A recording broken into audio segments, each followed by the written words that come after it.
पिछले वीडियो में ऋषि साहब ने आपको बहुत सारी चीज़ें बताई थी, लेकिन कैमरे ऑफ के बाद उन्होंने कोई ऐसी चीज़ भी बताई जो मुझे लगा कि कैमरा दोबारा ऑन कर लेना चाहिए। तो मैंने कैमरा दोबारा ऑन किया तो ऋषि साहब ने बताया कि यहाँ जहाँ हम बैठे हैं यहाँ एक ख़जाना भी छुपा हुआ था, और वो ख़जाना यहाँ पे कम से कम 25 साल तक बंद रहा, दफन रहा, छुपा रहा, कैद रहा, और जिसको निकालने 25 साल के बाद कोई पाकिस्तान से आया था। वो किस्सा क्या है वो मैं ज़रूर सुनना चाहता हूँ। बताइए वो क्या किस्सा था। वो जी ऐसे है कि गांव में एक मुसलमान भाई आया था। वो ऐसे लगता है जैसे पागल हो। अच्छा। उसने अपना आप दिखाने की कोशिश नहीं की। सारे गांव में 3-4 दिन पहले तो घूमया। मेरे ख्याल शायद वो 15 दिन ही रहे हो यहाँ पे। अच्छा। तो सारे गांव में घूमता रहा, सब कुछ देखता रहा। तो गांव वाले समझे पता नहीं क्या कौन है कौन नहीं है। अच्छा, फिर वो उसने किसी के आगे जिक्र नहीं किया मैं कहाँ से हूँ कहाँ से नहीं। अच्छा, फिर जिस दिन वो गया ना रात को, यहाँ बाबा शेख जी साहब पीर के जो पैड़ी उस टाइम भी थी, उस टाइम की पैड़ियाँ हैं ये।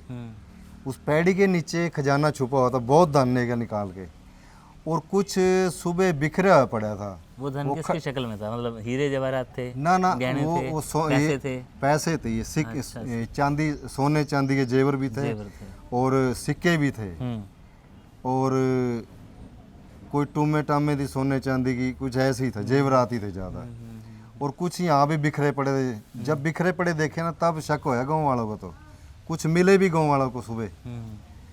तो वो सुबह खड्डा था मिला, तो फिर बाद में पता लगा हो ये तो पाकिस्तान से कोई आया था भाई, उस टाइम कोई धन छुपा गया होगा। तो अब ये धन अपना निकाल के लिया, कोई बात नहीं, उनका तो ले गए तो ले गए। जो पाकिस्तान में मुसलमान भाई बैठे हैं ना, वो जिक्र करते थे कि एक लाला दिलाराम जी थे। अच्छा। दिलाराम जी को हम सब कुछ दे गए थे। ठीक है। तो दिलाराम जी को हम सब कुछ दे गए थे, तो वो हमने सोचा भी चलो आवेंगे तो ले जाएंगे। उसके बाद दोबारा आए नहीं। अब दिलाराम जी फौत हो गए हैं, चले गए दुनिया छोड़ के। अभी अभी गए हैं 4-5 साल पहले। अच्छा। तो वीडियो तो हमने उनकी अभी देखी है, कोई 6 महीने पहले। और ये अपना कुरुक्षेत्र में रहते हैं वो, उनके बच्चे, ज़मीन अब भी है उनके पास। अच्छा। हाँ। उनकी वीडियो कौन सी देखी आपने जिसमें वो कुछ कह रहे हैं? हाँ, वो कुछ कह रहे हैं। उनका वो था इसका कुमैस का पोता था। ये बुजुर्ग था वैसे तो, 70-80 साल की उम्र का था। वो बता रहे थे भी मैं कमैस का पोता हूँ।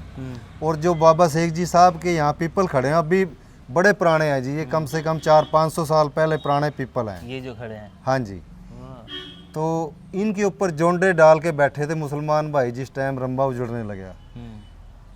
तो वो ये पहरा देते दिन रात भी कोई बाहर से आके नुकसान ना करे, भी सोते पे कोई हमला ना कर सके। एक बार यहाँ पे शामगढ़ सरदार, अब भी सरदार मशहूर है वहाँ का, लोकल सरदार था।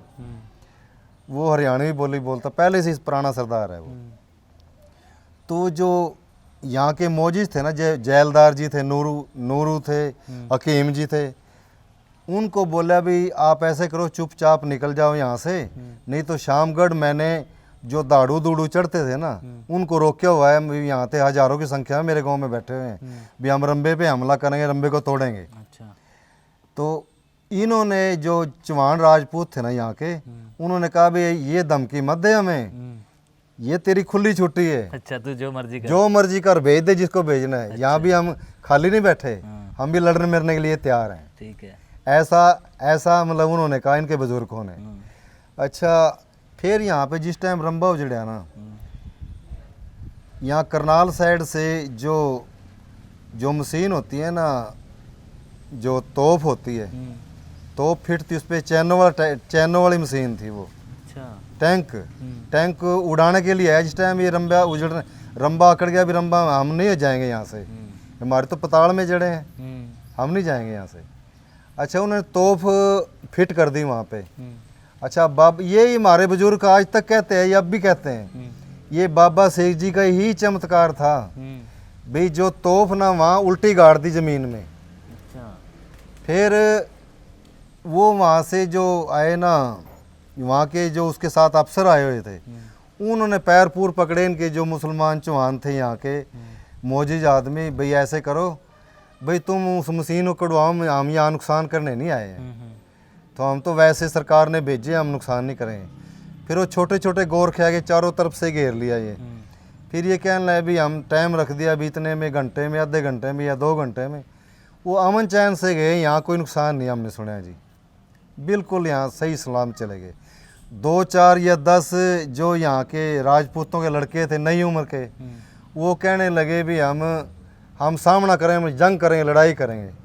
तो वो जो बुजुर्ग थे ना, कहने लगे बेटे नुकसान उनका भी होगा, हमारा भी होगा, हम लड़ाई नहीं करने देते। वो बिल्कुल अमन चैन से चले गए थे। तो अब भी बुजुर्ग थे, अगर ये वीडियो 5 साल पहले करते ना, 5 साल पहले 15-20 बुजुर्ग मौजूद थे, बहुत सियाने, बहुत कहानी बढ़िया सुनाने वाले। अब सभी चले गए। अब तो हम 60 की पैदाइश हैं जी, 60-65 की पैदावार है। जनाब जी, समाज के लोग कई बार हमारे को कहते हैं कि आप लोगों ने लेट किया, और मैं ये कहता हूँ कि मैं कौन होता हूँ? हमसे शुरू करवाने वाला तो वो है ना, नीली छतरी वाला। और दूसरा, अगर हमने लेट किया तो आप लोगों ने लेट भी तो शुरू किया, देखना। आप लोगों ने अभी भी, हम लोग पिछले कितने सालों से ये कर रहे हैं, मतलब आप ये कहें कि 5 साल से तो रेगुलर मैं कर रहा हूँ, और उसके पीछे मैं 2007 में मैंने पहला वीडियो डाला था। ये मैं आज आपको पहली बार बता रहा हूँ। हिंदुस्तान और पाकिस्तान के दरमियान मैं पहला वो आदमी हूँ जो प्राइवेट इस तरह के वीडियोस डाल रहा था। मैंने 1 नहीं, 2 नहीं, 3 नहीं, 4 वीडियो 2007 में अपलोड कर दिए थे। वो मेरा एक अलग चैनल था। इसके बाद अगर आप नज़र मारें तो BBC एक चैनल था ऐसा, या और कुछ एक ऐसे BBC जैसे स्टैब्लिश चैनल होंगे जो ये काम कर रहे थे उस दौर में। लेकिन 2014-15 के बाद तो एक बाढ़ सी आ गई थी। 2020 के बाद ज़्यादा बाढ़ आ गई है। कोविड के बाद अब हर आदमी ये कर रहा है, और इसका फ़ायदा ये हो रहा है कि हमारे आसपास की जितनी भी कहानियां हैं 47 से जुड़ी हुई, वो सामने आ रही हैं, और उसका आना लाजमी है। क्योंकि जिस वक्त में ये चीज़ें बहुत ज़्यादा फेमस हुई हैं, वो दौर था जब पंजाब से सावल धामी, हरियाणा से मैं, और पाकिस्तान से स्पेशली ख़याम चौहान, इनके वीडियो कुछ वायरल होने शुरू हुए, और दोनों मुल्कों की आवाम जहाँ जहाँ बैठी है दुनिया के किसी भी कोने में, उन लोगों ने पार्टीशन से जुड़े हुए वीडियो देखने शुरू किए। लेकिन अब भी सोशल मीडिया जब पूरे एक उफान पर है, एक लेवल पर है, उस दौर में भी इस टाइम इस वीडियो को कुछ ऐसे लोग भी देख रहे हैं जो इनके लिए ये पहली बार वीडियो होगा देखने वाला। उनको ये पता चल रहा होगा कि ऐसे वीडियोस बड़े टाइम पहले से बन रहे हैं, तो उन्हें इस बात का मलाल होगा कि जैसे अभी ये कह रहे हैं कि काश ये चीज़ें पहले शुरू हुई होती। तो मैं ये कहूँगा कि काश आप लोगों ने भी पहले सर्च करना शुरू किया होता, तो हम लोग शायद आपको मिल जाते। अब बात छोटी सी ये कि वो जो 15 दिन यहाँ रहा था बंदा, वो पागल सा, वो कहाँ से आया था नहीं पता। ये नहीं इतना पता है कि पाकिस्तान से आया। शायद जिसके बुजुर्गों ने यहाँ चीज़ें दफनाई होंगी उसको बताया होगा, और वो सीधा यहीं आया था। लेकिन 75 के दशक के अंदर, 80 के दशक के अंदर सिर्फ वही बंदा आया।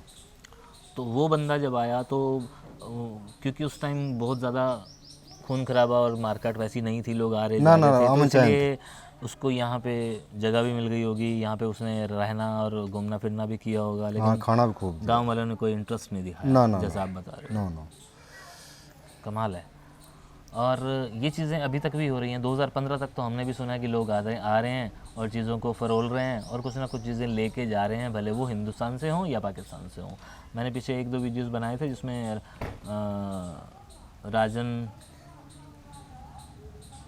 राजन भाई ने मुझे बताया था कि यहाँ पे एक आंगन के दरमियान एक कपड़े टांगने वाली एक तार थी जो कि कई सालों से टंगी हुई थी। उस तार को लेने कोई आया था, और उन्होंने कहा था कि ये भी कोई बात है, आप ले जाओ। तो बाद में लेने के बाद उसने कहा था कि ये सोने की है। तो इस तरह के कई किस्से हुए थे। अच्छा। तो जी आप और कुछ बता रहे थे? और कुछ ये बताना चाहता हूँ जी, दोबारा सुन लो जो बुजुर्गों के नाम हमारे बुजुर्ग बता गए। नूर मोहम्मद नंबरदार जी, नीम सैन नंबरदार, कीम सैन नंबरदार, गुफार मोहम्मद नंबरदार, बाटी और दाऊद सहन। हाँ, फिर ये बाणियों का नाम है जी, जो यहाँ के बुजुर्ग बाणिये थे मुसलमान भाइयों के टाइम। जो भी बैठे हैं ना अब तो ये चले गए, बुजुर्ग थे, बुजुर्गों के नाम है। तो ठीक है, नाम बता दो। उनका नाम था जी हंसा बनिया, जो दिल्ली चले गए। लिज्जा बाणिया, उनके 2 बेटे थे। ये पाल बाणिया, पाल तोतला बोलता थोड़ा सा, तोतलाता था।